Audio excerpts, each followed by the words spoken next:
बुदवंत घरकान्न एका गांवांत प्रवीण नांवाचो एक खूब गिरेस्त मनीस आपले घरकान्नी वांगडा रावतालो. तागेर कामाक 5 चाकर आशिल्ले. सगल्यांचेर ताचो विस्वास आसलो. एक दीस प्रवीण न्हाता आसतना साबू लायतना बोटांतल्यान ताची मुदी सुटली.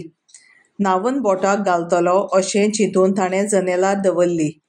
जेवणा वेळार ताका ताचे घरकान्नीन विचारलें, "मुदी खंय तुज्या बोटांतली?" ताका याद जाली आनी ताणें बायलेक मुदी हाडूंक धाडली. पूण तिका मुदी मेळ्ळी ना.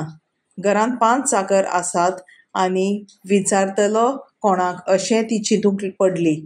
आनी तिणें एक मांडणी काडली. सगल्यांक आपोवन हाडले आनी एकेच लांबायेच्यो बोडयो दिल्यो आनी सगळे ह्यो बोडयो फाल्यां परत्यो घेवन येयात. जाणें मुदी चल्ल्या ताची बडी 2 इंच वाडटली. ते राती जाणें चोरी केल्ली ताका न्हीद पडना जाली. हेरां परस 2 इंच आपली बडी वाडटली म्हूण तो भियेलो आनी आपली बडी 2 इंच कापली. ताणें चिंतलें, आपली बडी 2 इंच वाडून हेरांच्या इतलीच जातली आनी आपूण सांपडचो ना. सकाळीं उठून त्या चाकरांनी आपल्यो बडयो दाखयल्यो. तातूंत एक बडी 2 इंच मोटवी आसली.